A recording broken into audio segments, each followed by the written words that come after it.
بسم اللہ الرحمن الرحیم۔ السلام علیکم 10th class, I hope you all are well. بیٹا جیسا کہ معلوم ہے کہ آپ کا جو عائلی زندگی کی اہمیت کا ٹاپک ہے اس کا آج لاسٹ ڈے ہے اور اس کا آج ہم نے لاسٹ کویشچن پڑھنا ہے کہ والدین کے حقوق کے بارے میں سورہ بنی اسرائیل میں کیا ارشاد ہوا۔ بیٹا اس کا جو آنسر ہے وہ آپ کی بک کے اوپر ہی ہے۔ سب سے پہلے آپ نے والدین کے حقوق کے بارے میں بتانا ہے کہ والدین کے حقوق سے کیا مراد ہے۔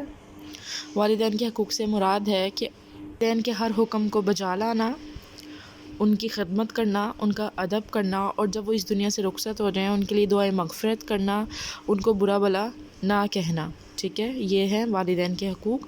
اب سورہ بنی اسرائیل میں کیا ارشاد ہوا تو یہ دیکھیں آپ کے بک کے پیج نمبر 74 پہ ہے یہ۔ بسم اللہ الرحمن الرحیم۔ اور ان دونوں کو اف بھی نہ کہو اور نہ ہی انہیں جھڑکو اور ان سے نرمی سے بات کرو، اور رحمت کے ساتھ عاجزی کے بازو ان کے لیے جھکائے رکھو، کہو اے رب ان دونوں پر رحم فرما جیسا کہ انہوں نے مجھے بچپن میں پالا۔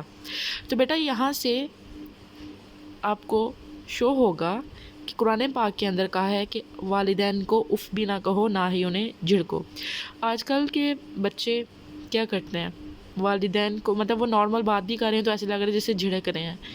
تو اس آیت کو مد نظر رکھتے ہوئے اپنے والدین کا ادب و احترام کریں۔ ٹھیک ہے، چونکہ ہمارا یہ چیپٹر کے لانگ کوشچنس کمپلیٹ ہو گئے ہیں تو آج ہم اس کے MCQs بھی کریں گے۔ دیکھیے بیٹا یہاں پر کیا ہے، عائلی زندگی سے کیا مراد ہے، کیا ہے خاندانی زندگی۔ انسان پیدائش سے لے کے موت تک ساری زندگی گزارتا ہے کس میں، خاندان میں۔ انسانی تمدن یعنی تہذیب کی ابتدا ہوئی کہاں سے، خاندان سے، افراد سے، معاشرے سے، تعلقات سے تو خاندان سے۔ زوجین یعنی کہ میاں بیوی خاندان کے دو اہم ستون ہیں۔ کتنے اہم ستون ہیں، دو۔ احسان، احسان جو لفظ ہے یہ والا ورڈ، اس کے معنی ہے قلعہ بند ہونا۔ ٹھیک ہے، اس کے بعد اب بیٹا اس کا خیال رکھیے گا یہ سین سے نہیں ہے سواد سے ہے۔ عائلی زندگی کا مقصد نسل انسانی کی بقا، یعنی عائلی خاندانی نظام کا مقصد یہ ہے کہ انسان کی جو نسل ہے وہ باقی رہے۔ اس کے بعد اسلامی تعلیمات کے مطابق خاندان کی کفالت کی ذمہ داری ہے کس پر، مرد پر۔ اسلام میں والدین پر اولاد کے حقوق ہیں مقرر۔ اہل ایمان اپنے آپ کو اپنے اہل خانہ کو بچاؤ کس سے، دوزخ سے۔ ایک جوڑے کے درمیان عائلی زندگی کی بنیاد فراہم کرتا ہے کیا، نکاح۔ وہی اللہ ہے جس نے تمہیں ایک جان سے پیدا کیا اور اسی سے اس کا جوڑ بنایا تاکہ وہ اس سے کیا کرے، سکون حاصل کرے۔ محسن کا مطلب ہے قلعہ بند ہونا۔ ٹھیک ہے، یہ وہی ہے، نکاح والا ہی ہے۔ اس کے بعد ہے نان و نفقہ کی ذمہ داری کس پر عائد ہوتی ہے، شوہر پر۔ معاشرے کا بنیادی جزو ہے خاندان۔ خاندانی نظام اور مرد و عورت کی پاکیزہ عائلی زندگی پر ہے معاشرے کی بنیاد۔ عائلی زندگی کے متاثر ہونے سے پیدا ہوتی ہیں خرابیاں۔ قرآن نے رشتہ ازواج کو کیا نام دیا، احسان کا مطلب دیا، کیونکہ اس کے معنی ہے قلعہ بند ہو جانا یعنی قید ہو جانا رشتے کے اندر۔ رشتہ ازواج میں منسلک ہونے کے بعد زوجین ہو جاتے ہیں محسن یعنی قلعہ بند ہو جاتے ہیں۔ پاکیزہ عائلی زندگی کا واحد راستہ ہے عقد نکاح۔ اللہ تعالیٰ نے شوہر اور بیوی کے تعلق کو قرار دیا محبت اور رحمت۔ اللہ تعالیٰ فرماتے ہیں انسانوں ہم نے تم سب کو پیدا کیا ایک مرد اور ایک عورت سے۔ والدین کی ذمہ داری ہے یہ سب، اچھی تعلیم، اچھی تربیت اور اچھی پرورش۔ ٹھیک ہے، یہ سب والدین کی ذمہ داری ہیں۔ بیوی کے اخراجات کی ذمہ داری ہے شوہر پر اور اچھی تعلیم کی ذمہ داری ہے والدین پر۔ بیٹا یہ تو تھے آپ کے MCQs۔ اب آتے ہیں آپ کے شارٹ کوسچن آنسرز کی طرف کہ عائلی زندگی سے کیا مراد ہے۔ عائلی زندگی سے مراد خاندانی زندگی ہے جس میں ایک انسان چند افراد یعنی میاں بیوی کی معاشی ذمہ داری اپنے کندھوں پر لیتا ہے۔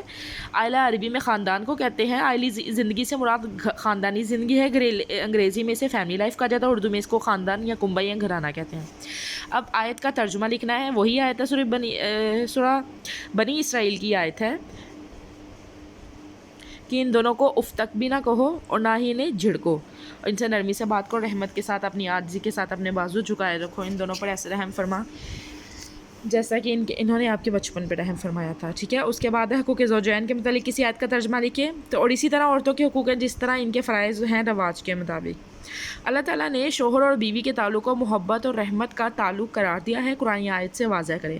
اور اللہ کی نشانیوں میں سے ہے کہ اس نے تمہاری ہی جانوں سے تمہارے جوڑے پیدا کیے تاکہ تم اس سے سکون حاصل کرو، اور اس نے تمہارے درمیان محبت اور رحمت پیدا کر دی۔ ٹھیک ہے، یہ ہے سورہ روم کی ورس نمبر 21۔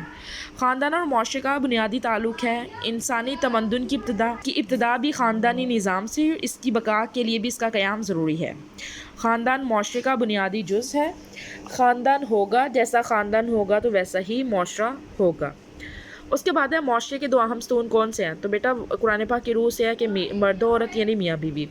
اللہ تعالیٰ کے نزدیک زندگی زندگی کا کیا مقصد ہے؟ نسل انسانی کی بقا اور افزائش ہے۔ اس کا پاکیزہ ترین رشتہ نکاح کے ذریعے استوار دیا گیا ہے۔ اللہ تعالیٰ کا فرمان ہے غربت کے ڈر سے اولاد کو قتل نہ کرو، ہم تمہیں بھی رزق دیتے ہیں اور انہیں بھی۔ احسان کی وضاحت کیجیے۔ نکاح ایک جوڑے کے درمیان عائلی زندگی کی جائز بنیاد فراہم کرتا ہے، جس کے نتیجے میں پاکیزہ تعلقات وجود میں آتے ہیں۔